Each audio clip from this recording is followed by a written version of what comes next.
বউকে কোলে নিয়েছি। ছাড়ুন, ব্যাগ গোছাতে হবে। বাপরে, হানিমুনের জন্য এত পাগল? বেকুব হয়ে যায় প্রতীক্ষা। বজ্জাত লোকটা আবার ফাইজলামও শুরু করেছে। গুতগুতি শুরু করাই আরাধ্য শুধালো। চলো ছাদে নিয়ে যাই তোমায়। এই অসময়ে? বৃষ্টি বিলাসের কোনো সময় আছে? কথা হচ্ছিল প্রতীক্ষা আর আরাধ্যর। একটা সময় সে তার এই রাগী পুরুষটাকে কতটা ঘৃণা করত। আজ সেই পুরুষই তার শখের পুরুষ, রোমান্টিক পুরুষ। চলুন, কি করে রাগী বরের এই রোমান্টিক বউয়ের সাথে ভালোবাসা হলো জেনে নেই। একটু ব্যাকে যাই। বাসের জানালা থেকে বয়ে আসছে ঠান্ডা বাতাস। আবহাওয়াটা ঠান্ডা বলা যায় বটে, তবে বাতাসটা বড্ড প্রশান্তির। রাস্তার দুপাশে পাহাড়। পাহাড়গুলোর দিকে তাকিয়ে মনে হচ্ছে প্রকৃতির মাঝে নিজের সৌন্দর্য কাজে লাগিয়ে নিচ্ছে। এই সৌন্দর্য কি সব মানুষ অনুভব করতে পারে? তোমার কিছু লাগবে প্রতীক্ষা? না মৈত্রী আপু, আমি ঠিক আছি। তবে কিছু লাগলে তোমায় অবশ্যই বলবো।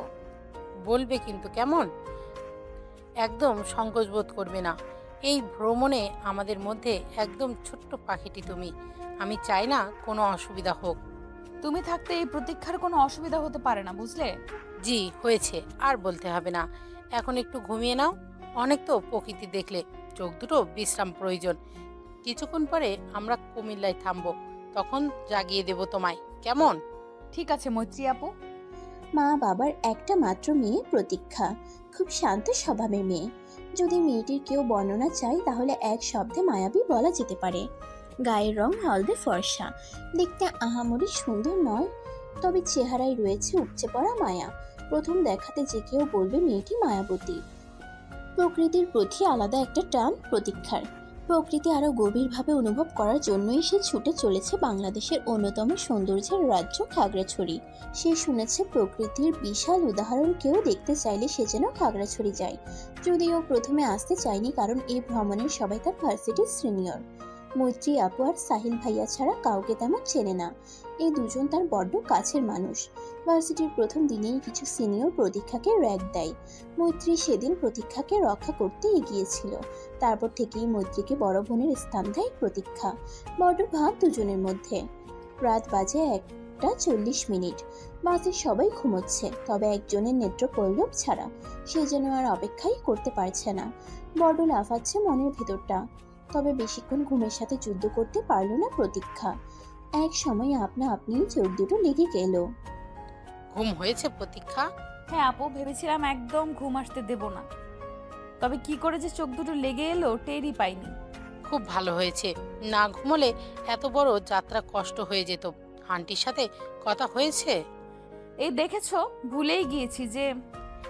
আচ্ছা, আন্টিকে কল করে নাও, তারপর নামবো আমরা বাস থেকে। আমি অপেক্ষা করছি তোমার জন্য, জলদি এসো। পরক্ষণেই প্রতীক্ষার ফোনে রিং রিং শব্দ বেজে উঠল। জি, আমি আপনার জগদ্ধাত্রী, চিনতে পারছেন? খুব খুব চিনতে পারছি মা। সরি, ভুলেই গেছিলাম জানো, তোমায় যে কল করব। খুব বুঝেছি, কত কল করতে তুমি। শোনো, নিজের খেয়াল রেখো, ঠিক মতো খাবে, আর সাহিল আর মৈত্রীর সাথে থেকো, কেমন? ঠিক আছে মা, রাখছি তাহলে। মৈত্রী আপু অপেক্ষা করছে। কুমিল্লার একটি হাইওয়ে রেস্তোরাঁয় বাস থেমেছে। একসাথে অনেকগুলো বাস থেমেছে, তবে সবার গন্তব্য এক নয়। প্রতীক্ষা এই থামাথামি ভীষণ অপছন্দ করে। কোথায় সে কল্পনা চিত্রে আঁকা খাগড়াছড়ি পৌঁছাবার অপেক্ষায় আছে, আর এখন কিনা থামতে হলো। আর দেরি করলো না প্রতীক্ষা। সেই তখন থেকে মৈত্রী আপু অপেক্ষা করছে। হাতে থাকা পার্স ব্যাগ নিয়ে ফোন সাইলেন্ট করে বাস থেকে নামলো প্রতীক্ষা। আপাতত ফোনের আওয়াজ ভালো লাগছে না তার। আচ্ছা আপু, আমি বাসে থাকলে হতো না?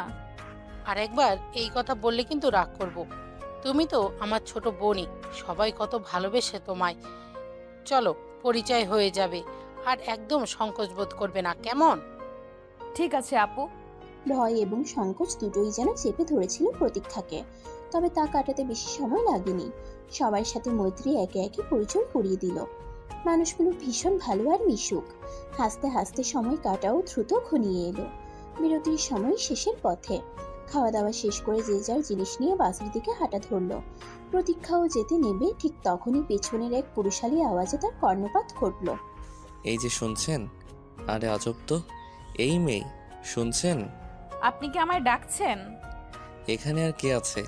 কখন থেকে ডেকে যাচ্ছি আপনাকে। আপনার দেখছি শ্রবণ ইন্দ্রিয়তে সমস্যা আছে। আর আমার তো মনে হয় আপনার মস্তিষ্কে সমস্যা রয়েছে।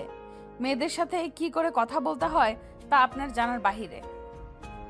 আর আমার একটা নাম আছে, প্রতীক্ষা, যা আমার পিতামাতার দেওয়া। তা বুঝলাম, তবে নামের সাথে আপনার তো একদমই মিল নেই। আপনার পিতামাতা কি ভেবে রেখেছে কে? ঘুমার কারোই কপালে জোটেনি।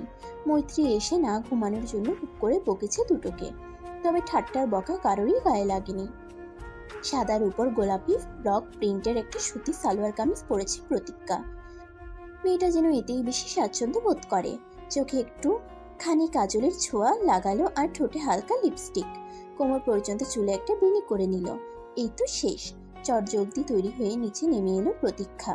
উদ্দেশ্য বাগানটা দেখবে, অথচ এই বাগানই যে প্রতীক্ষার জীবনে এক পরিবর্তন এনে দেবে তা কি সে জানে?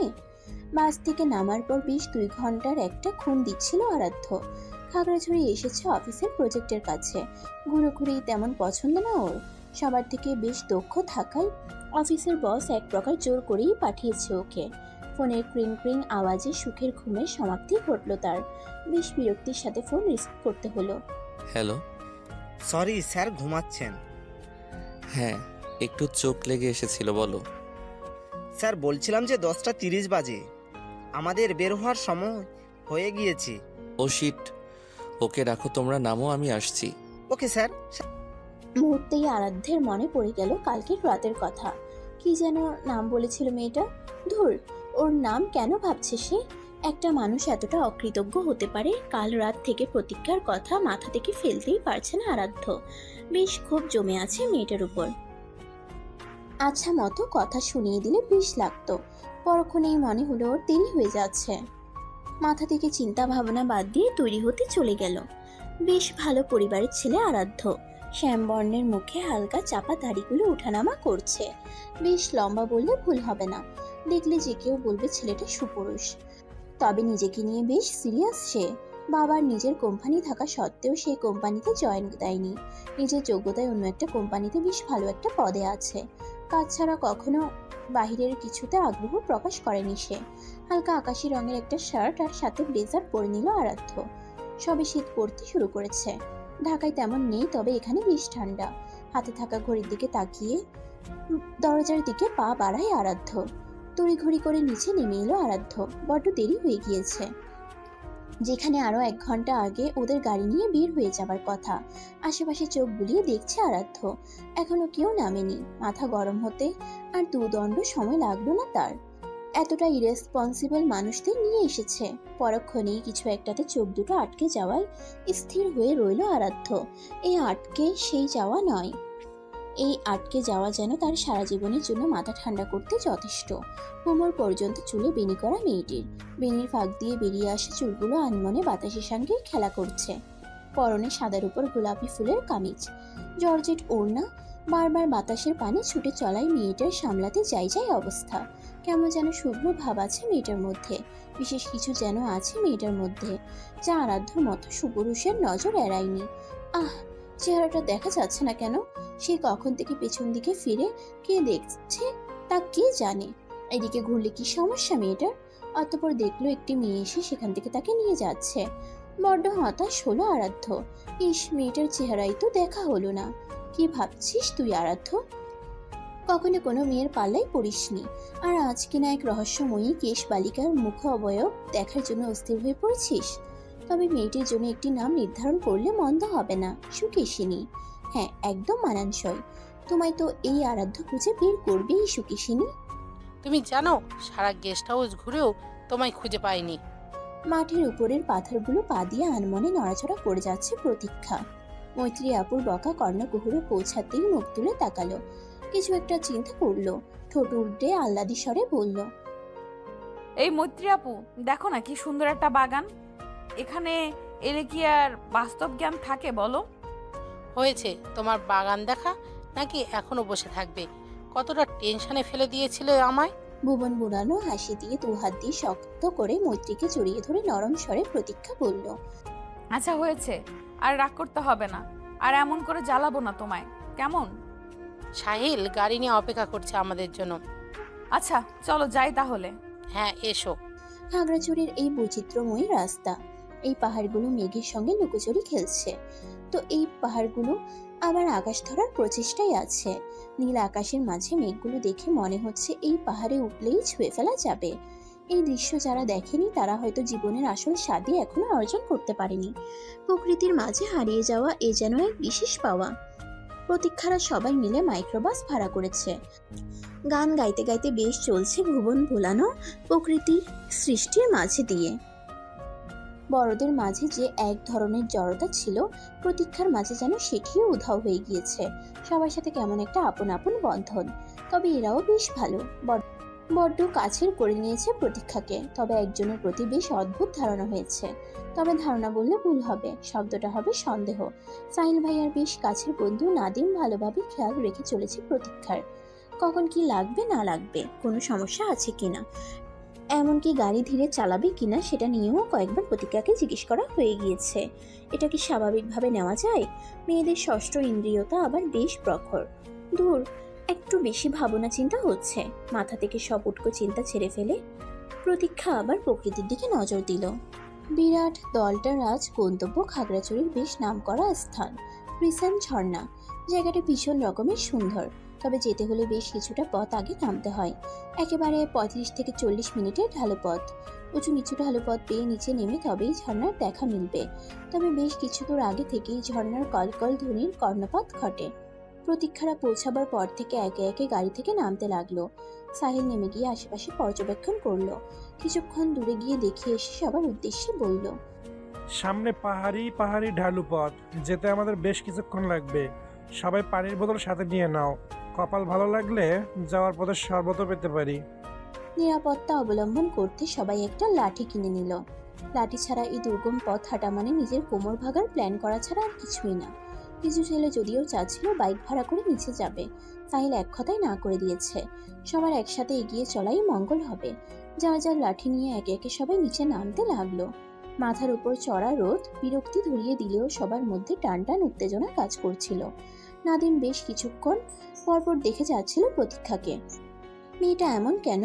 তার মাঝে বিশেষ কিছু নেই, তবে কি যেন একটা আছে। এই কি যেন একটাই হাজারো পুরুষকে ঘায়াল করতে সক্ষম। এই অনুভূতি নাদিম জানে। অজানা অনুভূতির আরেক নাম সর্বনাশ। থাক, অজানাই থাক, কিছু অনুভূতি মনের মধ্যে যত্ন করে পুষে রাখতে হয়। এগুলো কাউকে জানতে দিতে নেই। স্যার আসবো? মিটিং শেষ হওয়ার পরপর আরাধ্য স্পটে বসেই ব্ল্যাক কফি খাচ্ছিল। সাথে ফোনে তৈরিকৃত পিডিএফগুলো বসকে পাঠাচ্ছিল। ঢাকায় অজস্র কাজ জমা পড়ে আছে, সেগুলো এখনো কমপ্লিট করা হয়নি। এখানে যে বস ওকে কোনো কাজ হাসিল করতে পাঠালো কে জানে। সেক্রেটারি শফিকের ডাক কর্ণকুহরে পৌঁছাতেই ফোনের দিকে তাকিয়ে আরাধ্য জবাব দিল, এসো। অচেনা সুকেশিনীর কথা আরাধ্য মাথা থেকে ফেলতেই পারছে না। কি এমন পেল মেয়েটার মধ্যে যে ওকে এত পরিমাণে অস্থির করে তুলছে? যে ছেলের মনে কোনো মেয়ের ছায়া পর্যন্ত দেখা যায়নি, সে কিনা আজ এক কোথাকার অচেনা মেয়ের কথা ভেবে মরছে। কি আর করবে, ও মেয়েটা বারবার ওর হৃদয়ে এসে হানা দিয়ে যাচ্ছে। অবাধ্য মনটা মানতে বড্ড নারাজ। স্যার শুনেছেন? হ্যাঁ, কি বললে? না মানে স্যার এতক্ষণ কিছুই শোনেননি? মানে কিছু বলেছো তুমি? শফিক মাথা নিচু করে দাঁড়িয়ে রইল। হুট করে কি হলো স্যারের? কারো প্রেমে পড়েনি তো আবার? না বাবা, এই রাগী গম্ভীর লোক আবার প্রেমে পড়বে কি করে? একা একা কি বিড়বিড় করছো শফিক? চট করে মাথা উপরে তুলে তাকালো শফিক। দাঁত কেলিয়ে একটা হাসি দিয়ে বলল, না স্যার, বলছিলাম যে বড় স্যার বলেছে আপনাকে একটু খাগড়াছড়ি ঘুরিয়ে দেখাতে। এখন এই মুহূর্তে আমার ভালো লাগছে না, প্রচুর টায়ার্ড। স্যার দেখবেন আপনার খুব ভালো লাগবে। টায়ার্ড মানে সব একেবারে ফুরুদ হয়ে যাবে। চোখ গরম করে তাকালো আরাধ্য। কিছু বলতে যাবে এমন সময় শফিক বলে উঠল, সরি স্যার। বলেই শফিক পুনরায় মাথা নিচু করে দাঁড়িয়ে রইল। আরাধ্য কিছু একটা ভাবলো, অতঃপর বলল, ঠিক আছে চলো, তবে বেশিক্ষণ থাকবো না আমি। শফিক পুনরায় এমন একটা হাসি দিল যেন সে বিশ্ব জয় করে নিয়েছে। জি স্যার, জি স্যার আসুন। গাড়ি স্টার্ট দেওয়ার পর আরাধ্য ভাবলো আজকে না আসলে হয়তো কখনো আফসোস করত। আর তো আশা হবে না এদিকে। কিছুটা দেখি গেলে ক্ষতি কিসের? দেখার মতো কি কি জায়গা আছে শফিক? স্যার দেখার মতো জায়গা তো অভাব নেই। সমস্ত খাগড়াছড়ি ঘুরলেও আপনার দেখা শেষ হবে না। মনে হবে কোথাও এক জায়গা ঘাপলা রয়ে গিয়েছে। যত দেখবেন তত মনে হবে আরও দেখা বাকি রয়ে গিয়েছে। তবে এখন আমরা যাচ্ছি খাগড়াছড়ির অন্যতম বিশেষ এক স্থান, রিসেন্ট ঝর্ণা। জায়গাটা সেই সুন্দর স্যার। রিসেন্ট ঝর্ণা? নাম মনে হয় শুনেছি। জি স্যার, জায়গাটার নাম করা। যারা আসে তারা একবার হইলেও ঘুরে যায়। এই জন্য তো আপনাকে দেখাইতে আনলাম। আপনি দেখলে তো আমায় বাহবা দিবেন। কি বললে? না স্যার, কিছু না। 45 মিনিটের মাথায় ওরা পৌঁছে গেল রিসেন্ট ঝর্ণা। বরাবরের মতো ওদেরও ঢালুর ঠিক আগে নেমে যেতে হয়েছে।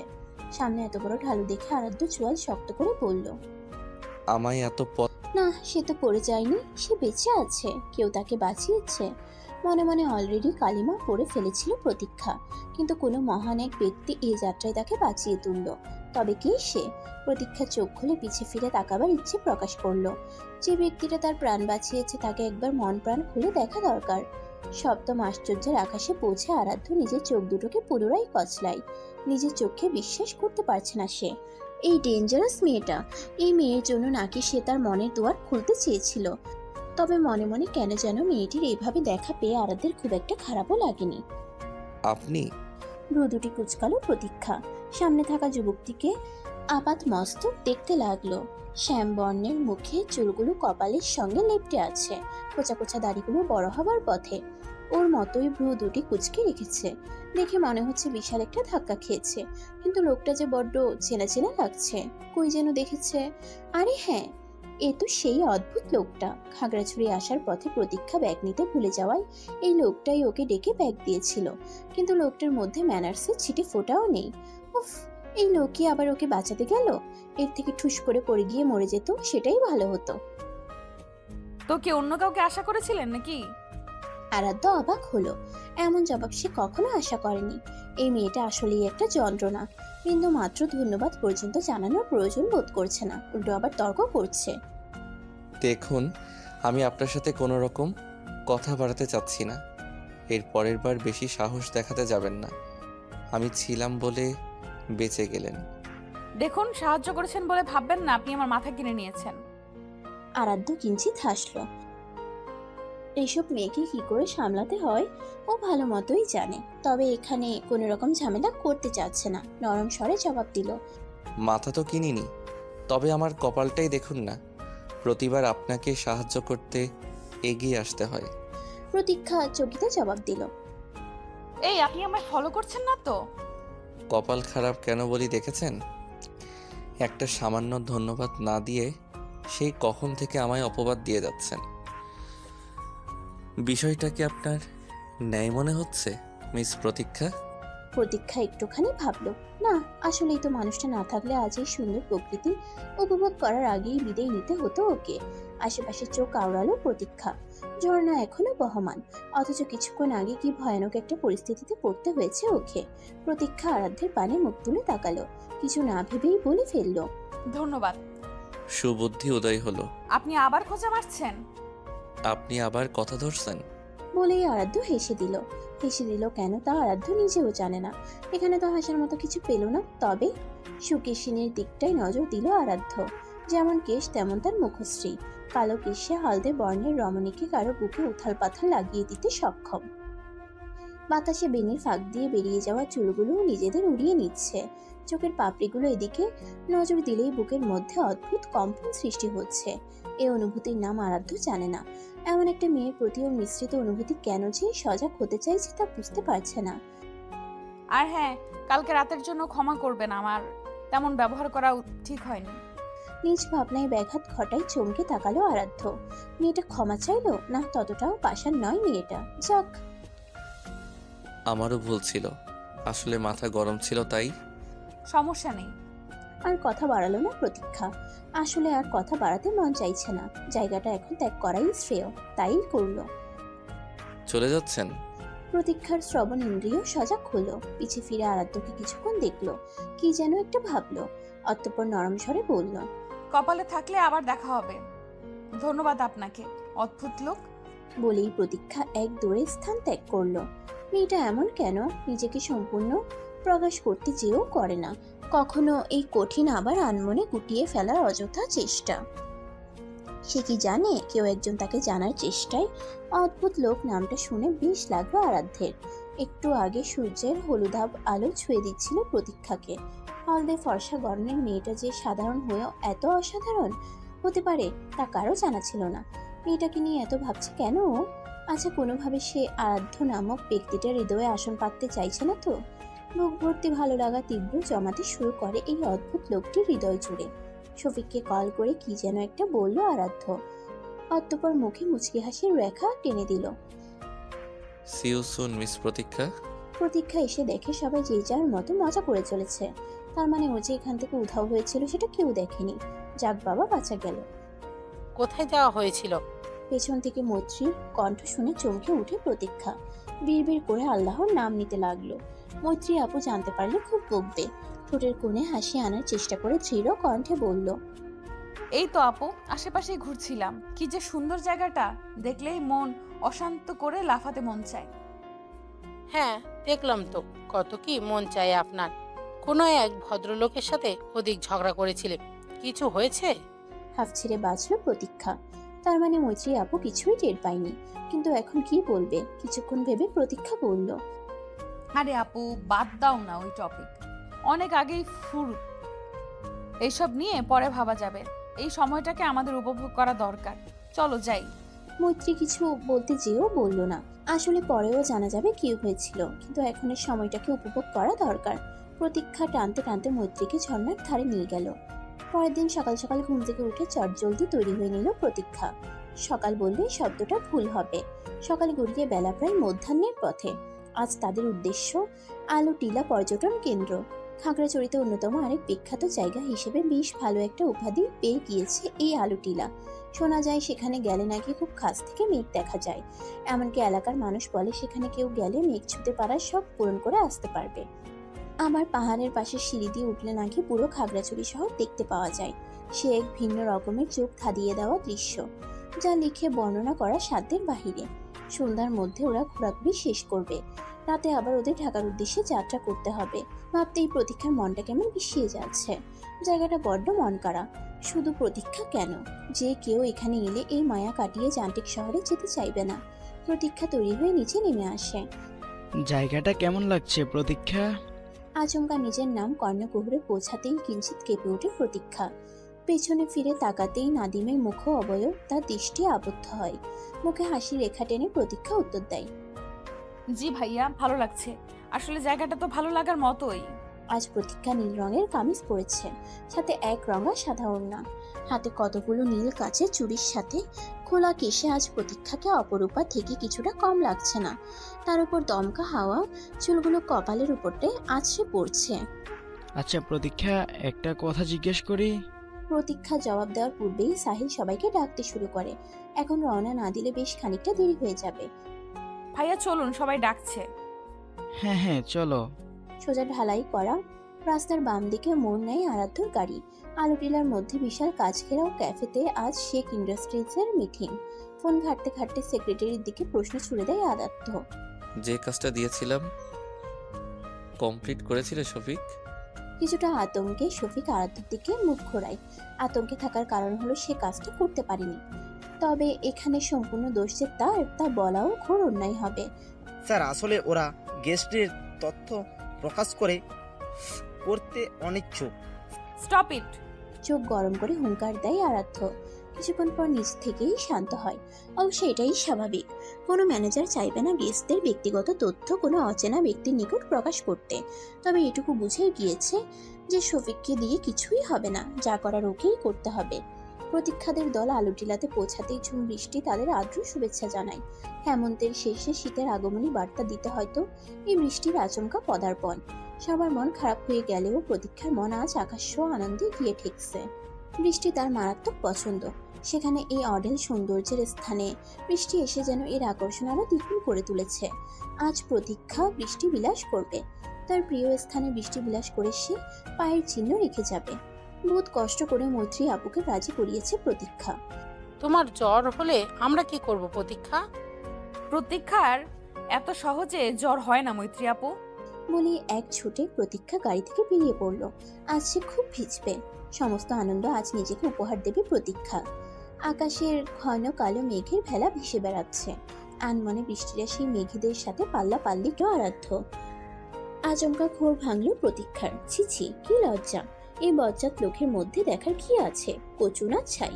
মুহূর্তেই কিছুক্ষণ আগের ঘটনা মনে পড়ে গেল প্রতীক্ষার। চোয়াল শক্ত করে বলল, আপনার সাহস কি করে হলো আমাকে টাচ করার? হাসি মুখে তড়িৎ গাম্ভীর্যতা ভর করলো। আরাধ্য মন চাইল মেয়েটাকে দুটো থাপ্পড় লাগাতে। কন্ট্রোল আরাধ্য, it's not the right time. গায়ের ব্লেজারটা খুলে প্রতীক্ষার গায়ে জড়িয়ে দিয়ে আরাধ্য কঠিন গলায় বলল, আপনার কপাল ভালো, প্রতিবার আপনার সাহায্যকর্তা হয়ে আমি চলে আসি। এটা নিজের সাথেই রাখুন, আপনার প্রয়োজন। নিজের দিকে তাকিয়ে বেশ লজ্জা পেল প্রতীক্ষা। আজ ওর সাদা ওড়না পড়েছে, মাথাতেই নেই। দূরের ছেলেগুলো যারা ওর দিকে তাকিয়েছিল তাদের তাকানোর কারণটাও এখন বুঝতে পারছে। মাটির তলায় ডুব দিতে মন চাইছে যেন। আরাধ্য বাঁকা হাসি দিয়ে বলল, নাচানাচি করতে করতে তো আপনার জ্ঞান বুদ্ধি ওপরওয়ালার রহমতে লোপ পায়। দেখুন, সাহায্য করেছেন মানলাম, তবে আমি এতটাও কেয়ারলেস না, বুঝেছেন? তুচ্ছ হাসি পেল আরাধ্যর, তবে প্রকাশ করলো না।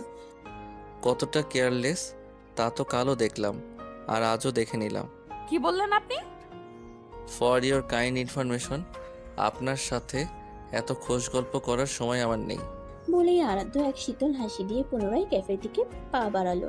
রাগে গা জ্বলে যাচ্ছে প্রতীক্ষার। আমার তো মনে হয় সময় উতলায় পড়ছে ওনার সাথে পীড়িত করার জন্য। ম্যানারলেস লোক একটা। একে তো নিজে আগ বাড়িয়ে এসেছে, তার উপরে আমাকে বস্তা ভর্তি ঢং দেখাচ্ছে। আশেপাশে কোনো পাথরের টুকরো থাকলে লোকটার গায়ে ছুঁড়ে মারতে পারলে বেশ লাগতো। আচ্ছা, এই ব্লেজারটা কি পরবে ও?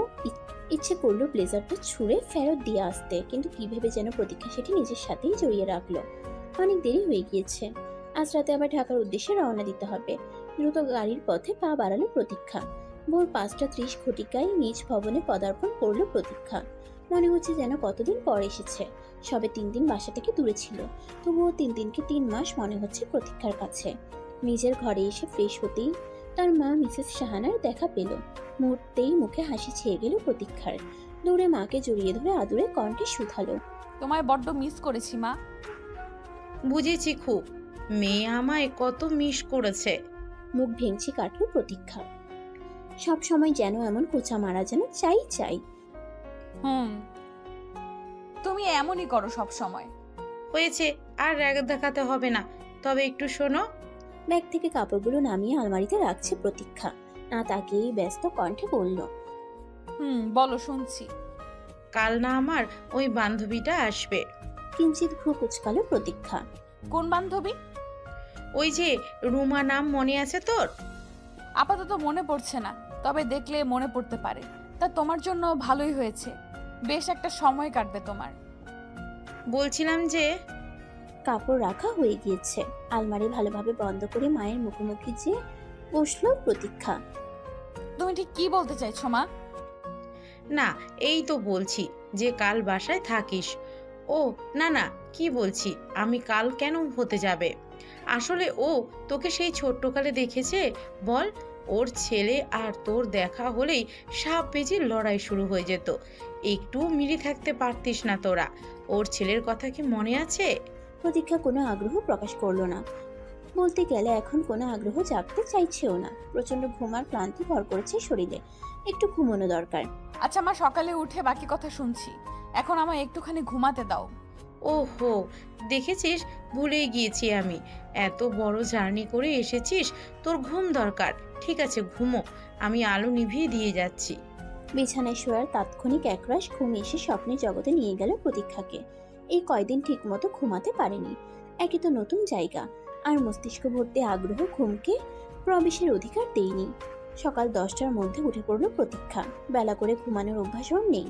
দেরি করে উঠা তেমন একটা পছন্দও করে না। ঘুম থেকে উঠে চোখ কসলাতে মায়ের খোঁজে রান্নাঘরে প্রবেশ করলো। মিসেস শাহানা নাস্তা তৈরি করছিলেন। মা, 1 কাপ চা দাও তো। মেয়ের ঘুম জড়ানো কণ্ঠ কর্ণপুরে পৌঁছাতেই পিছে ফিরে তাকালেন মিসেস শাহানা। ফ্রাই প্যানে তেল গরম করে মেয়ের নিকট এগিয়ে এলেন। অমলেট করেছি, আগে সেটা খেয়ে নেবে, তারপর চা দিচ্ছি। প্রতীক্ষা হাসিসূচক মাথা নাড়িয়ে রান্নাঘর থেকে বেরিয়ে আসলো। চটজলদি ফ্রেশ হয়ে সুতি চিকেন কাপড়ের জামাটা পরে নিল। চা খেয়ে একটু বই পড়বে। সে যে একটা বই পড়া শুরু করেছিল তা এখনো শেষ হয়নি। কাল থেকে ভার্সিটির ক্লাস শুরু, তখন নিঃশ্বাস ফেলার সময়টুকুও থাকবে না। প্রবাদ করিয়ে মধ্যাহ্নে পা রেখেছে। ঘড়ির কাঁটা দুইটা ছুঁই ছুঁই। প্রধান কপাট খুলে মিসেস সাহানা বান্ধবীর অপেক্ষা করছেন। ওদিকে মেয়েটা সেই কখন থেকে একটা বইয়ের মধ্যে মুখ গুজে বসে আছে, এদিকের কোনো খবরও রাখছে না। মুহূর্তেই মিসেস সাহানার চিন্তায় ব্যাঘাত ঘটিয়ে রুমা খাতুন প্রবেশ করলেন। এতদিন পর প্রিয় বান্ধবীকে দেখে বুকে ঝাপটে নিলেন মিসেস সাহানা। কতদিন পর তোকে দেখছি রুমা। তোর তো কোনো খবরই নেই, সেই যে যোগাযোগ বন্ধ করলি আর খোঁজই নিলি না। আচ্ছা ভেতরে তো আয় আগে, সেই সব কথা পরে হবে না হয়।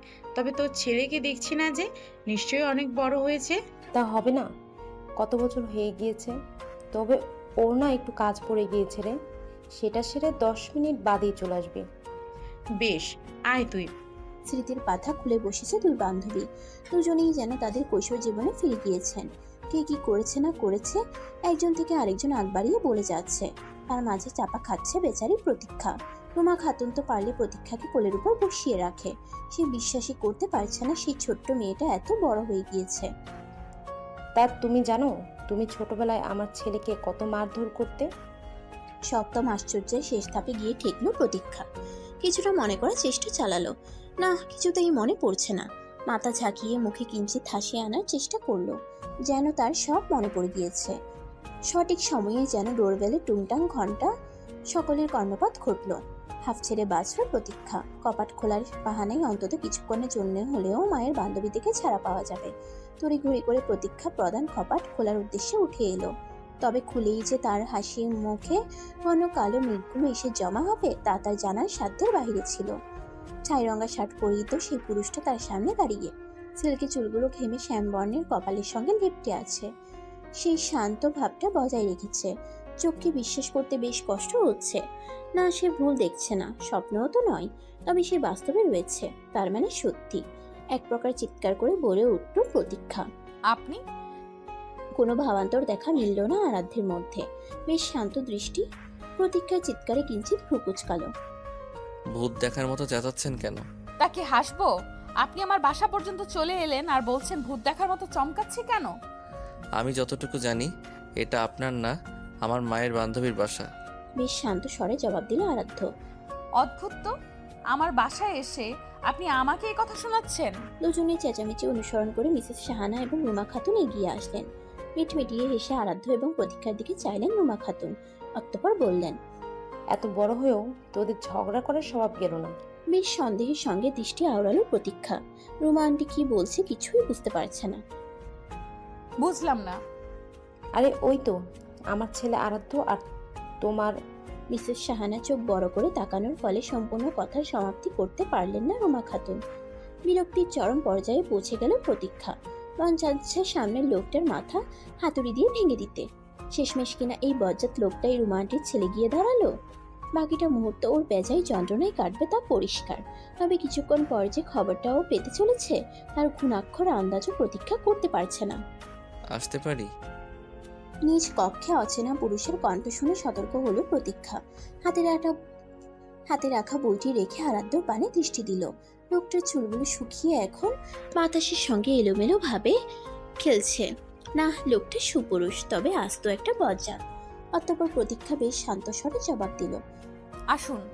ধন্যবাদ। বন্ধ বইয়ের দিকে দৃষ্টি দিয়ে আছে প্রতীক্ষা। তাকাতে ইচ্ছে করছে না, কথা বলার ইচ্ছেটুকুও নেই, সবই ভদ্রতার খাতিরে। আমি আপনাকে বিয়ে করছি। কথাটা প্রতীক্ষার মস্তিষ্কে পৌঁছাতে বেশ কিছুটা সময় নিল। মুহূর্তেই ক্রোধের বশে প্রতীক্ষা কঠিন স্বরে জবাব দেয়, মানে? আপনার এবং আমার মায়ের মিউচুয়াল ডিসিশন। বোধ করি আপনিও শীঘ্রই আপনার মতামত জানাচ্ছেন। চোয়াল শক্ত করলো প্রতীক্ষা। আপনি ভাবলেন কি করে আপনাকে আমি বিয়ে করব? আরাধ্য কথা বাড়ালো না। কথা বাড়ানো মানে এই মেয়েটার সাথে পুনরায় যুদ্ধের ময়দানে নামতে হবে। আরাধ্য ঠোঁট পাকিয়ে শীতল দৃষ্টি ছুড়ে দিল প্রতীক্ষার পানে। আপনার মা অপেক্ষা করছেন, জলদি আপনার দেখা পাবো আশা করছি। বলেই আরাধ্য প্রতীক্ষার ঘর থেকে বেরিয়ে পড়ল। সব দুশ্চিন্তা একসঙ্গে চেপে বসেছে। এই লোককেও কিছুতেই বিয়ে করবে না। পৃথিবীতে যদি শেষ পুরুষটা সে হয় তবেও না। এই বজ্জাত লোককে বিয়ে করলে সারা জীবন পস্তাতে হবে। নিজের খাল কেটে কুমিরকে আপ্যায়ন করার ব্যাপার হয়ে দাঁড়াবে। তবে বাহিরে যে কি উত্তর দেবে তা জলদি ভাবতে লাগলো প্রতীক্ষা। যা করার তাড়াতাড়ি করতে হবে, না হলে বড্ড দেরি হয়ে যাবে। ড্রয়িং রুমে মিসেস শাহানা এবং রুমা খাতুনের মুখোমুখি বসে আছে প্রতীক্ষা। কিছুটা দূরত্ব বজায় রেখে আরাধ্য ফোনে কি যেন ঘাটাঘাটি করছে। আলবাত না, একেবারেই না। আরাধ্য আগালো, এক পা দুপা করে আগাতে থাকলো। একেবারে প্রতীক্ষার নিকটে পৌঁছে নাক বরাবর ঝুঁকে এলো। কিছুক্ষণ দৃষ্টি বিনিময় করে ঠোঁট পাকিয়ে রহস্যমাখা হাসিটা দিল। অতঃপর শীতল কণ্ঠে বলল, তোমার নাতে আমার কিছু যায় আসে না মিস। ও সরি মিসেস প্রতীক্ষা। ফোর্স করছেন আরাধ্য? কিছুটা। আমি আপনার সেক্রেটারি কিংবা অফিসের স্টাফ নই, মনে রাখবেন। মুহূর্তেই হাসি মুছে গাম্ভীর্যতা ধারণ করলো আরাধ্য। অতঃপর কঠিন স্বরে বলল, শোনো মেয়ে, আরাধ্য এত বেশি কথা পছন্দ করে না। সে যা একবার সিদ্ধান্ত নেয় তা বাস্তবে রূপান্তর করে ছাড়ে। প্রতীক্ষার জবাবের অপেক্ষা না করেই ড্রয়িং রুম থেকে বেরিয়ে এলো আরাধ্য। প্রতীক্ষার কান্না পাচ্ছে, তবে তার থেকে বেশি মায়ের উপর, সকলের উপর অভিমান হচ্ছে। এই লোকটা কি কখনো স্বাভাবিকভাবে কথা বলতে পারে না? তবে এই তুচ্ছ বিষয়ে ভেঙে পড়ার মতো মেয়েও নয়। কিন্তু এই অস্বাভাবিক বজ্জাত মানুষটাকেও কি করে বিয়ে করবে? মা যে ভীষণ খুশি এই বিয়েতে। সচরাচর এত উপচে পড়া খুশি মায়ের আশেপাশেও দেখা যায় না। বাবা বিদেশে চলে যাওয়ার পর একেবারে নিস্তেজ প্রায় হয়ে পড়েছিল মা। নিজের জানের মধ্যে আগলে রেখেছে মেয়েকে। এই মায়ের আনন্দে দেখে কেন যেন নিজের ইচ্ছেগুলোকে পিঞ্জরাবদ্ধ করে রাখতে ইচ্ছে করছে। যা চলছে চলতে থাক, নতুন করে হয়তো জীবনে আরেক অধ্যায় প্রবেশ করার অনুমতি চাইছে। অনুমতি না দিলেও সেই নতুন অধ্যায় অকপটেই তার জীবনে প্রবেশ পথে। প্রতীক্ষা জানে, অনুমতি না দিলেও সেই নতুন অধ্যায় অকপটেই তার জীবনের প্রবেশ পথে। জীবন নামক অধ্যায়ের গণ্ডি বড়ই ক্ষুদ্র। কখনো যেন সময় যেতেই চায় না, আর কখনো আবার গুলির বেগে ছুটে জীবনের সমস্ত চক্র পরিবর্তন করে দেয়। আর সেই চক্রে হয়তোবা থাকতে পারে বিয়ে নামক এক নতুন অধ্যায়, এক অজানা নতুনত্বের আভাস। কেউ এই নতুনত্ব উপভোগ করে, আর কেউ এই নতুনত্ব জীবনের কাল হিসেবে বেছে নেয়। তবে প্রতীক্ষা কী হিসেবে গ্রহণ করবে তা সে নিজেও জানে না। মাঝে মধ্যে মনে হয় যা চলছে চলুক, আবার কখনো কখনো পিছিয়ে সরে আসতে মন চায়। আজ প্রতীক্ষার হলুদ ছোঁয়া। সকাল থেকে মিসেস শাহানা ভীষণ ব্যস্ত। একটা মাত্র মেয়ের বিয়েতে কোনো রকমের ছাড় দিতে নারাজ তিনি। ভাগ্যিস সোনালি বাড়ি থেকে চলে এসেছে, নাহলে একা হাতেই আরো অনেক কিছু সামলাতে হতো। সোনালি মেয়েটা বড্ড ফাঁকিবাজ, সুযোগ পেলেই শুধু বাড়িতে চলে যায়। এই তো প্রতীক্ষার বিয়ের কথা শুনেই এক ধুমছে ছুটে এসেছে। সে নাকি একা হাতে সব সামলাবে। ঘড়িতে সকাল 11টা বাজতে 5 মিনিট। বেলা দুপুরে গড়াতে বেশিক্ষণ নেই। প্রতীক্ষা এখন অবধি ঘুম। তবে এত বেলা করে ঘুমানোর মেয়ে তো প্রতীক্ষা নয়। মিসেস শাহানা ব্যস্ত কণ্ঠে সোনালীকে বললেন, এই সোনালি, প্রতীক্ষাকে ডেকে আয় তো, বেশ বেলা হয়েছে। ওর আবার তৈরি হতে হবে না? আচ্ছা খালাম্মা, যাইতাছি। একটু গিয়ে থেমে পেছন দিকে ফিরে সোনালী পুনরায় বলল, আমারও তো তৈরি হল লাগবো খালাম্মা, আফামনির বিয়া বলে কথা। আচ্ছা হবি তো, আগে বিয়ের কনেকে ঘুম থেকে জাগিয়ে আয়। বলে মিসেস শাহানা চুলায় চা বসাতে গেলেন। মেয়ে তো উঠেই সবার প্রথমে চা খেতে চাইবে। দরজায় কড়া নাড়ল সোনালী, একবার দুইবার। অতঃপর মনে পড়লো ঘুমন্ত মানুষ কি করে সাড়া দেবে। আস্তে করে কপাট খুলে ধীর পায়ে এগিয়ে গেল। এবার আর ধীরতা বজায় রাখলো না, উচ্চ স্বরে প্রতীক্ষাকে আওয়াজ দিতে লাগলো, আফামনি, ও আফামনি, উঠেন না। আপনার না বিয়া, বিয়ের কোণে এতক্ষণ ঘুমায় কে? ধরফরিয়ে উঠে বসলো প্রতীক্ষা। প্রতীক্ষা কেন, এই গর্জনে যে কোনো স্বাভাবিক মানুষ উঠে বসবে। বুক এখনো কাঁপছে। বুকে ফু দিয়ে সোনালীর উদ্দেশ্যে ছোটখাটো একটা ধমক ছুড়ে দিল প্রতীক্ষা। কতবার বলেছি সোনালি যে এমন করে ডাকবে না? কিছুক্ষণ চুপ রইল সোনালী। ভুল বুঝতে পেরেছে, মুখ কালে করে বলল, মাফ করবেন আফামনি, আমি তো ওই খুশির ঠেলায় চিৎকার পারছিলাম। প্রতীক্ষা একটু শান্ত হলো, নরম কণ্ঠে শুধালো, তুমি বাড়ি থেকে কবে এলে? আজকা আপনার বিয়া শুইনা আলাইছি। স্তম্ভিত বনে গেল প্রতীক্ষা। বিয়ে? ও হ্যাঁ, তার তো বিয়ে। আজ বাদে কাল সে আর মিস থাকবে না, মিসেস হয়ে যাবে। তাও আবার যাকে সে সবচেয়ে বেশি অপছন্দ করে তার মধ্যেই বাধা পড়তে চলেছে। দুনিয়ার কি আজব খেলা, এই খেলায় তাকেই ফাঁসতে হলো অবশেষে। আফা, কি জামাইয়ের কথা ভাবতেছেন নি? ভাবনার ব্যাঘাত ঘটায় কিঞ্চিত কেঁপে ওঠে প্রতীক্ষা। মুহূর্তে রাগের বোঝা পুনরায় ফিরে এলো। তোমাকে এত এক্সট্রা কথা বলতে কেউ বলেছে? আফা, আমার আপাতত কিছু শুনতে মন চাইছে না, তুমি যাও, আমি ফ্রেশ হয়ে আসছি। বিছানা থেকে নেমে আসলো প্রতীক্ষা। ড্রেসিং টেবিলের উপর দেখতে পেল 3 সেট জুয়েলারি বক্স আর 2টা শাড়ি সাজিয়ে রাখা। 2টা শাড়িও ভীষণ সুন্দর। প্রথম শাড়িটা সর্ষে ফুলরাঙা হলুদ জামদানি, উপর হলুদ রঙেই নকশা করা নিখুঁত কাজ, সাথে মাথায় ঘোমটা তোলার জন্য গাঢ় সবুজ রঙের হালকা সুতোর নকশা করা ওড়না। দ্বিতীয় শাড়িটা কমলা রঙা কাতান, উপরে সোনালী রঙের হালকা জরির কাজ করা, সঙ্গে শুভ্র সোনালী সুতো ওড়না। এবার জুয়েলারি বক্সগুলো খুলে দেখল প্রতীক্ষা। একটা সবুজ পাথরের কুন্দনের সেট, বাকি দুটো গোল্ডের। প্রতীক্ষার বুঝতে বাকি রইল না এগুলো সবই তার মায়ের কাজ। তিনি এসব সাজিয়ে দিয়ে গিয়েছেন, প্রতীক্ষার যেটা পছন্দ হয় সেটা পরবে। প্রতীক্ষা ফ্রেশ হয়ে নিল, ধীর পায়ে হেঁটে দৈনন্দিনের মতো মায়ের খোঁজ করলো। অবশেষে রান্নাঘরে মায়ের সন্ধান পেল। মা, চা কোথায়? চুলায় সবে দুপুরে রান্না বসিয়েছেন মিসেস সাহানা। মেয়ের কণ্ঠ শুনে চুলার আঁচ খানিকটা কমিয়ে দিলেন। টেবিলে রেখেছি, কয়টা বাজে খেয়াল আছে? 12:30। শান্তভাবে জবাব দিয়ে অন্য মনস্কভাবে ডাইনিং টেবিলের দিকে এগিয়ে গেল প্রতীক্ষা। রাত থেকে মাথাটা প্রচন্ড যন্ত্রণা করছে। আজ তো তোমার গায়ে হলুদ, তা কি ভুলে গিয়েছো? মেয়ের পিছু পিছু ডাইনিং এর দিকে এগিয়ে গিয়ে বলতে লাগলেন মিসেস সাহানা। শাড়ি দেখে আসলাম দুটো। প্রতীক্ষার মধ্যে ভাবান্তর দেখা গেল না। মিসেস সাহানা বুঝলেন মেয়ের মনে আছে। মাঝে দিয়ে মনে হয়েছিল বিয়েতে মেয়ের মত নেই। পরবর্তীতে ভুল ধারণা ভেবে তা মাথা থেকে ছেড়ে ফেলেছেন। টেবিলের চেয়ার টেনে প্রতীক্ষার মুখোমুখি বসলেন মিসেস সাহানা। আগ্রহের স্বরে বললেন, প্রতীক্ষা, গহনাগুলো দেখোনি? প্রতীক্ষা এক ঢুক চা গিলল, অতঃপর মায়ের দিকে চাইল। চিনি কম হয়েছে মা। মিসেস সাহানা বুঝতে পারলেন মেয়ে আপাতত এই বিষয়ে কথা বলতে চাইছে না। তড়িঘড়ি করে চিনির বয়ামটা নিয়ে আসলেন। 2 চামচ চিনি চায়ের সঙ্গে মিশিয়ে দিলেন। দ্বিতীয় দফা চায়ে চুমুক দিল প্রতীক্ষা। এবার ঠিক আছে। এখনো ভাবিনি কোনটা পরবো, তবে কুন্দনের সেটটা চোখে লেগে আছে। মুচকি হাসি দিয়ে শুধালো প্রতীক্ষা। সাহানা আশ্বস্ত বোধ করলেন। এই মেয়ের মাথায় কখন কি চলে তা বোঝা বড়ই মুশকিল। ভালোই ভালোই বিয়েটা মিটে গেলেই হয়, তবেই শান্তি। 4:30। বিকেল 4:30। হালদে জামদানিটা পরেছে প্রতীক্ষা, সঙ্গে কুন্দনের সবুজ সেটটা বেছে নিয়েছে। হাতে গাঁদা ফুলের গাছটা পড়েছে। সাজের পরিমাণ বলতে গেলে খুব অল্প। চোখে গাঢ় করে কাজল, ঠোঁটে রানী গোলাপি লিপস্টিক আর নাকে ছোট্ট একটা সোনালী পাথরের নথ। সব মিলিয়ে আজ প্রতীক্ষাকে অপরূপা থেকে কিছু কম লাগছে না। শাড়ি পরে কোমর অবধি চুল বাঁধার চেষ্টা করছিল প্রতীক্ষা। সেক্ষণে কপাট খোলার আওয়াজ পেয়ে দ্রুত পিছিয়ে ফিরে তাকালো। প্রতীক্ষা মুহূর্তে স্তম্ভিত বনে গেল। গলা ফাটিয়ে চিৎকার দেওয়ার আগ মুহূর্তেই বিনা অনুমতিতে প্রবেশ কর্তার শক্তিশালী হাত দুটো ওর মুখ চেপে ধরল। চুপ, একদম চিৎকার করবে না। আরাধ্যকে আজ প্রথম এতটা কাছ থেকে পর্যবেক্ষণ করছে প্রতীক্ষা।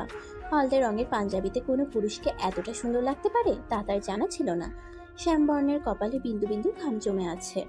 দেখেই মনে হচ্ছে প্রতীক্ষার ঘরে ঢুকতে তাকে বহু ঘাটখোর পোড়াতে হয়েছে। কোচা কোচা দাড়িগুলো পুনরায় একসঙ্গে জোট বেঁধেছে। ইস, বলতে গেলে অপূর্ব লাগছে। চুপ করতে বলেছি বলে এই নয় যে তুমি আমার নির্লজ্জের মতো দেখতে থাকবে। ঘোর কাটলো প্রতীক্ষার। লজ্জা লজ্জা, ছে, এই বজ্জাত লোককে দেখতে বইয়ে গেছে আমার। এক ঝটকায় নিজেকে ছাড়িয়ে নিল প্রতীক্ষা।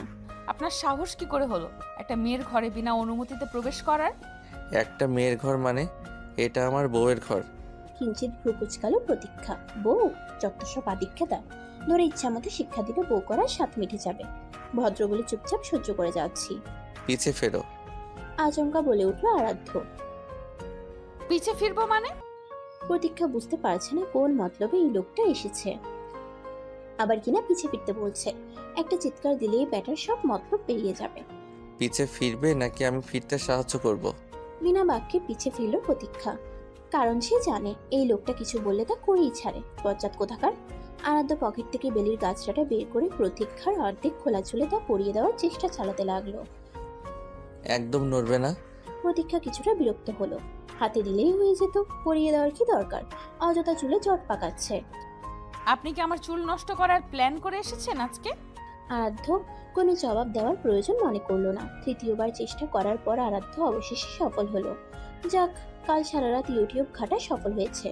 ড্রেসিং টেবিলের সামনে ছোট্ট একটা আয়না নিয়ে প্রতীক্ষার পিছে ধরলো আরাধ্য।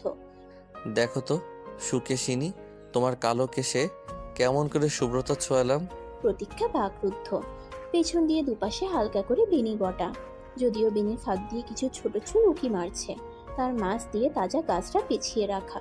প্রতীক্ষা নিজেরই তো এত ধৈর্যই কুলাতো না। যাক, লোকটাকে যতটা খারাপ ভেবেছিল ততটা খারাপ নয়। ধন্যবাদ। ভ্রু কুচকালো আরাধ্য। মেয়েটা ধন্যবাদ ছাড়া কিছুই বলতে জানে না।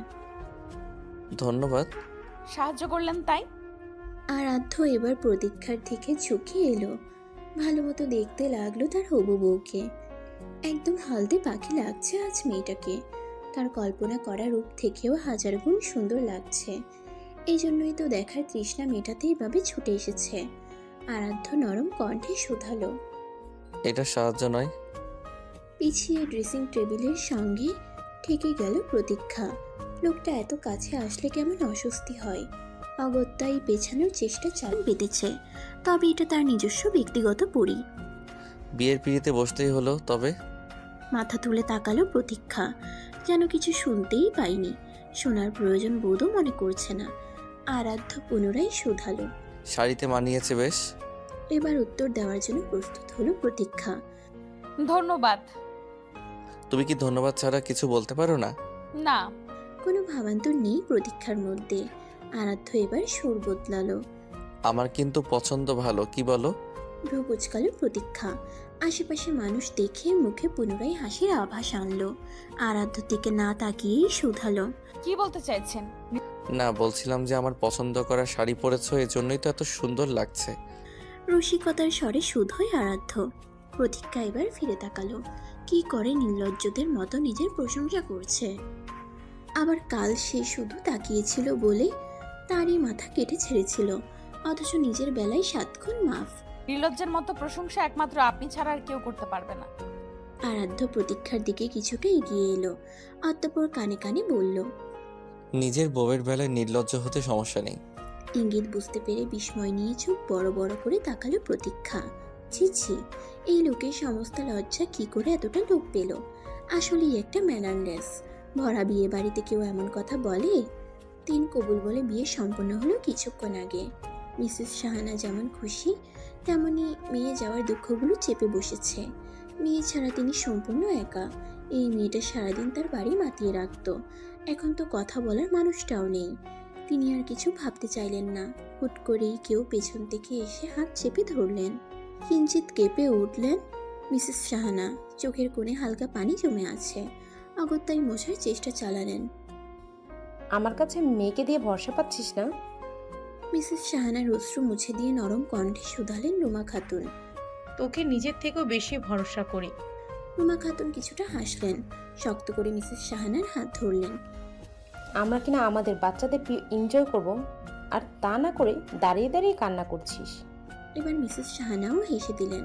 মুখ টিপে রুমা খাতুন শুধালেন। আসল প্রোগ্রাম কিন্তু বাকি রয়ে গিয়েছে। কি?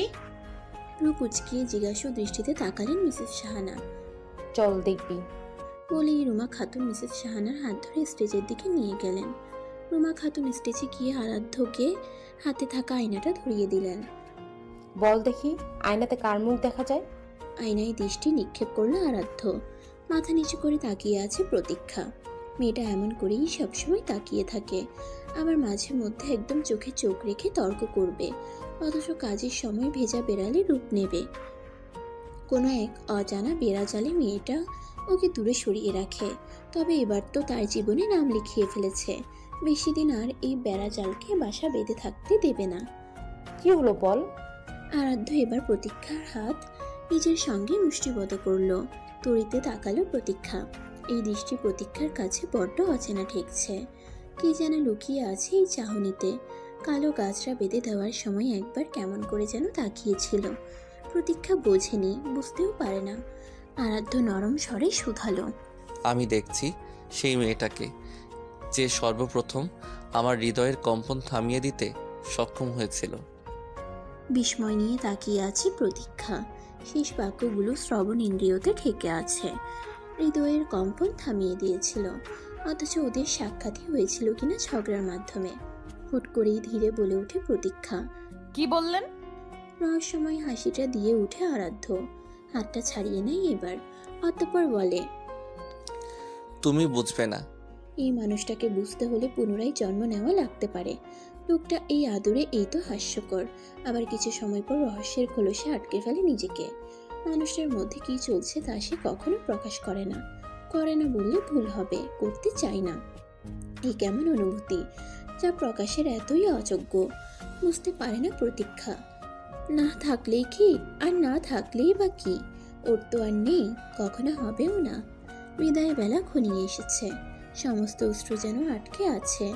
আচ্ছা, মানুষের অশ্রু কি কখনো শুকিয়ে যায়? তবে ওর ক্ষেত্রে কি হচ্ছে? হৃদয় দুমড়ে মুচড়ে যাচ্ছে, তবে অশ্রু আসতে চাইছে না। কান্না করলে কিছুটা হালকা লাগতো, কিন্তু ওকে কান্না করতে দেখলে মা ভেঙে পড়বে। মুখে হাসি এনে মায়ের ধারে এগিয়ে যায় প্রতীক্ষা। আসছি মা। মেয়েকে শক্ত করে জড়িয়ে ধরেন মিসেস সাহানা। নীরবে অশ্রু ফেলতে থাকেন।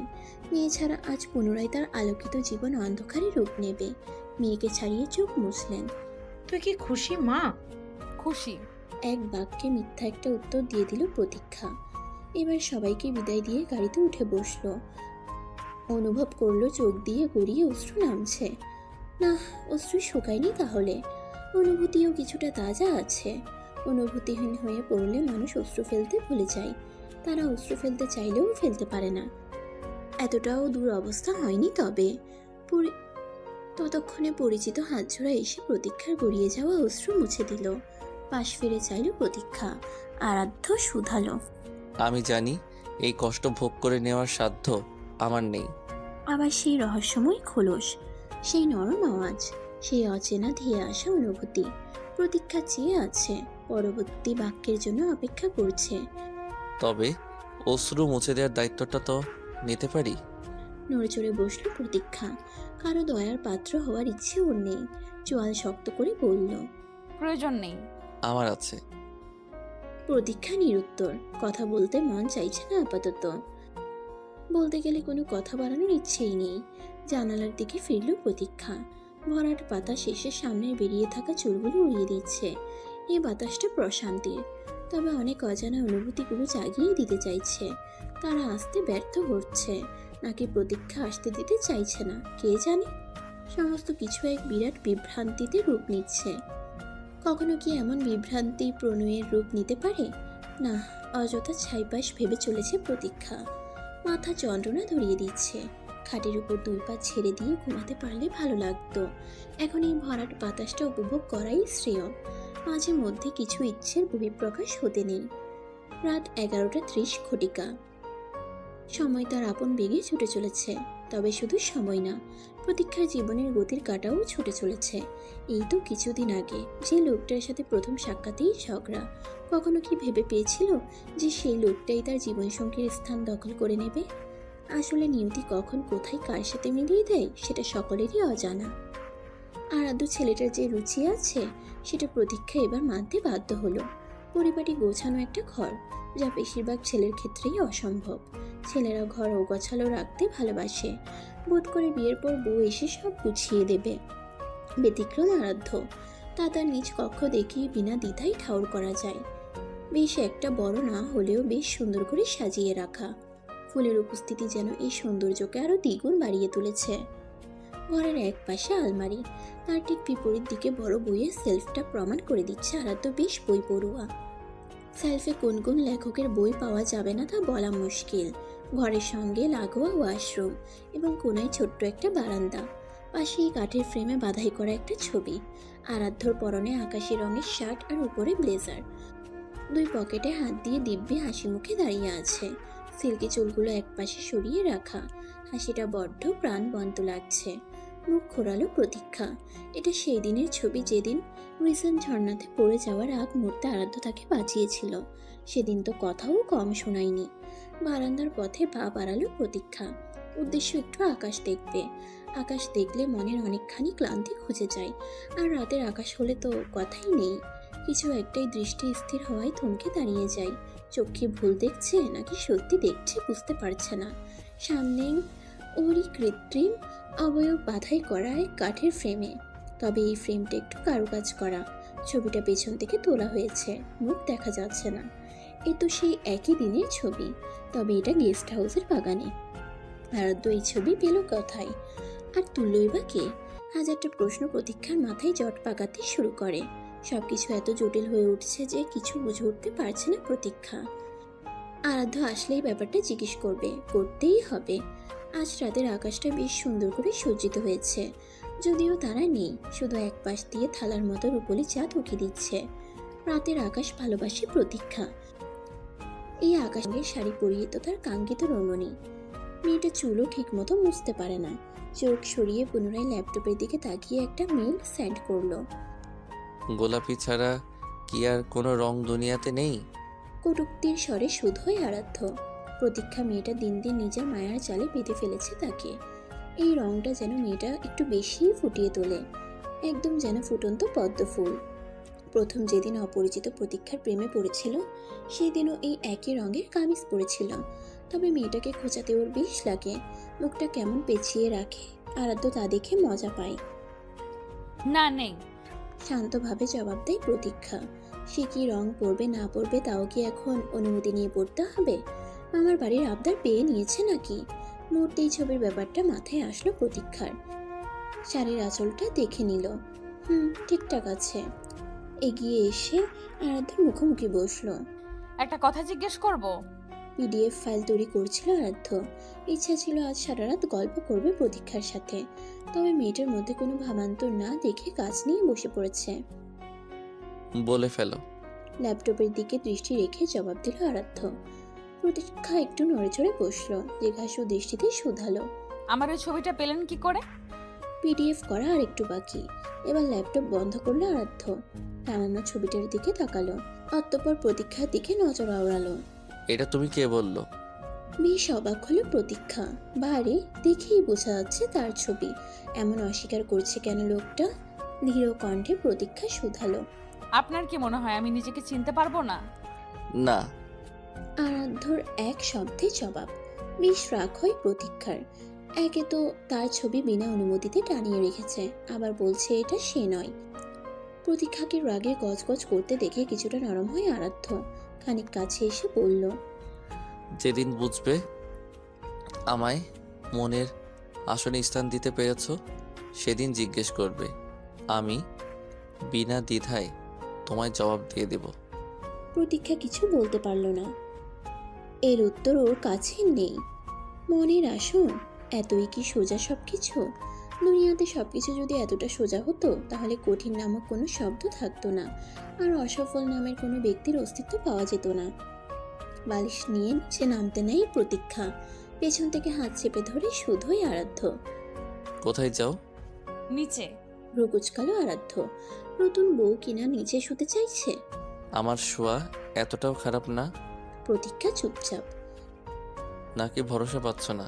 আরাধ্যর দিকে চোখ রাখে প্রতীক্ষা। এমন করে তাকাই কেন লোকটা? কি আছে এই দৃষ্টিতে? তবে ভরসা তো করা যায়। আরাধ্য ম্যানারলেস বা বজ্জাত যাই হোক, সম্মান দিতে জানে, সেই বিষয়ে কোনো সন্দেহ নেই। না আসলে। উঠে এসো। প্রতীক্ষার বাক্য শেষ না হতেই শক্ত কণ্ঠে আরাধ্য এক প্রকার আদেশ দিয়ে বসলো। তবে প্রতীক্ষা বোঝাতে পারল না যে সমস্যাটা আসলে আরাধ্য না, তাকে নিয়ে। ঘুমানোর সময় লাথি মারা প্রতীক্ষার ছোটবেলার স্বভাব। সেখানে যদি আরাধ্যকে বাই এনি চান্স লাথি দিয়ে বসে, কি একটা লজ্জার ব্যাপার হবে। আর এই লোক তো উঠতে বসতে খোঁচা মারে, তখন খোঁচা মারার একটা নতুন টপিক পেয়ে বসবে। দোয়া দূরত পড়ে ফু দিল প্রতীক্ষা। আজ ঠিকমতো ঘুমোতে পারলে হয়, তাহলে সব মান সম্মান ফিনিশ। ঘুম আসছে না? আরাধ্যর কথায় ভাবনার ব্যাঘাত ঘটল প্রতীক্ষার। এই তো আসছে। বলেই চোখ দুটো বন্ধ করে নিল প্রতীক্ষা। পারলে পা দুটোকে বেঁধে ঘুমাতো, কিন্তু পা বাঁধলে আরাধ্য প্রশ্ন করবে, পা বাঁধলে কেন?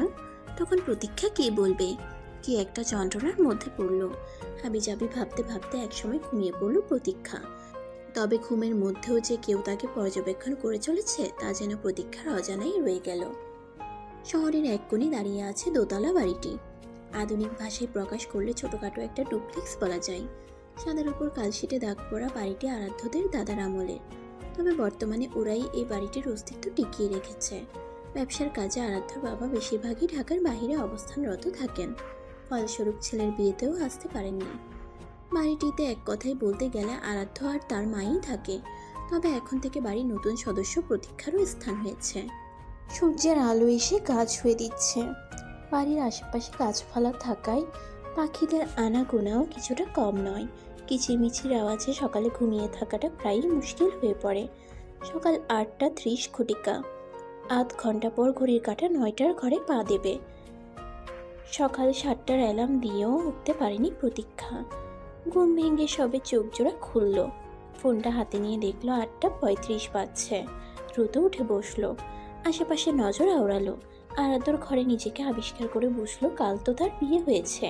মুহূর্তেই রাতের কথা মনে পড়ে গেল। শাড়ি ঠিকঠাক আছে একদম। তার মানে ঘুমের মধ্যে গুতুগুতি করেনি। হাফ ছেড়ে বাঁচলো। সকালের তীব্র রোদ গায়ে জ্বালা ধরিয়ে দিচ্ছে। জলদি ফ্রেশ হয়ে নেওয়া দরকার। আশেপাশে এক নজর তাকিয়ে আরাধ্যর খোঁজ করে নিল। নেই, ঘরের মধ্যে কোথাও নেই। সকাল সকাল এভাবে হাওয়া হয়ে যাওয়ার মানে কি? কপাট খোলার শব্দ পেয়ে সেদিকে অনুসরণ করে দৃষ্টি দেয় প্রতীক্ষা। পদ্মফুলের ঘুম ভাঙলো তবে? ভ্রু কুচকালো প্রতীক্ষা। কিছুটা ঠাউর করতে পারলো না। তোমায় দেখতে সদ্য ফুটে ওঠা পদ্মফুল লাগছে, তাই বললাম। প্রতীক্ষা শব্দ করে হেসে ফেলল।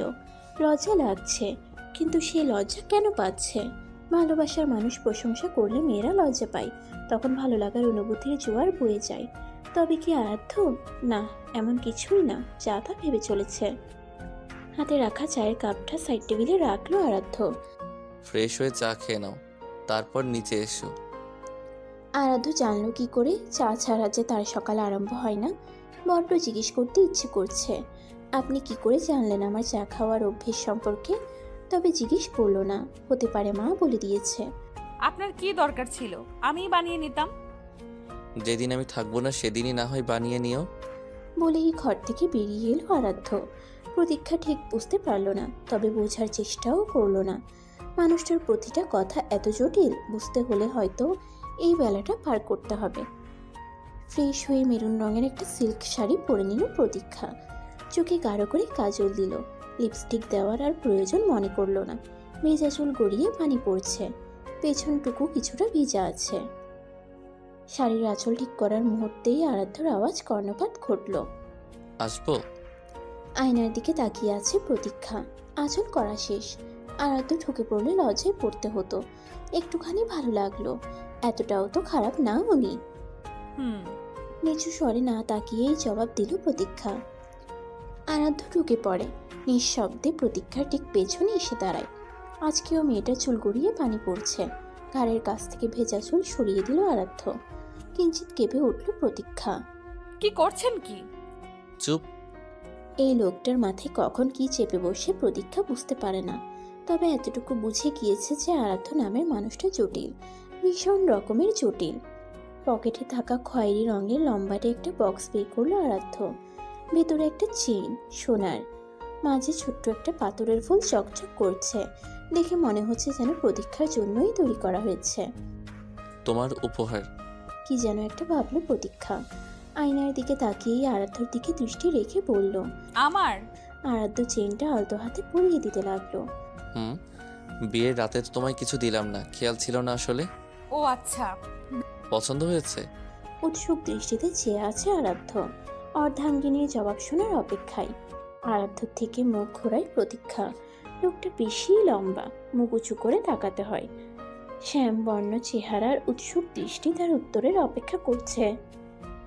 দাড়িগুলো মনে হয় বিয়ের জন্য শেভ করেছে। তবে শেভ করলে উনাই দেখতে মানায় না, একদিন বলতে হবে। প্রতীক্ষা লকেটের ফুলে হাত রেখে মুচকে একটা হাসি দেয়। বেশ সুন্দর। অশান্ত হৃদয়ে কিছুটা তৃপ্তি পায় আরাধ্য। এতটা আশা করেনি। হুট করেই অনুভব করে কেউ তার হাত মুষ্টিবদ্ধ করে নিয়েছে। নিচে চলুন। কিছুটা অবাক হয় আরাধ্য। নিজে থেকে এসে প্রতীক্ষা তার হাত স্পর্শ করেছে। কোমর অবধি খোলা চুলগুলো বাতাসে উঠছে, তবে অনেকখানি শুকিয়ে গিয়েছে। এই চুলই তো আরাধ্যকে প্রেমে পড়তে বাধ্য করেছিল। আমার সামনে চুল খোলা রেখে আসবে না। ব্যতীত হলো প্রতীক্ষা। লোকটা এত কঠিন কেন? একটু ভালো করে বললেই হতো। তাছাড়া চুল খোলা থাকলেই বা কি হয়েছে? প্রতীক্ষা হাত ছাড়িয়ে হালকা করে বেনি বটে নেয়। মুখ কালো করে দরজার দিকে পা বাড়ায়। দাঁড়াও। প্রতীক্ষা থেমে যায়, তবে পিছে ফিরল না। আরাধ্য সামনে এগিয়ে আসে। আমি তোমায় যেতে বলেছি। এত আদেশ খাটানোর মানে কি? ও কি চাবি ঘোরানো পুতুল, যা তাকে বলা হবে তাই করতে হবে? তবে কোনো বিশেষ ভাবান্তর দেখা দিল না প্রতীক্ষার মধ্যে। মাথা নিচু করে নরম স্বরে জবাব দেয়, না, অনেক। হাত ধরো।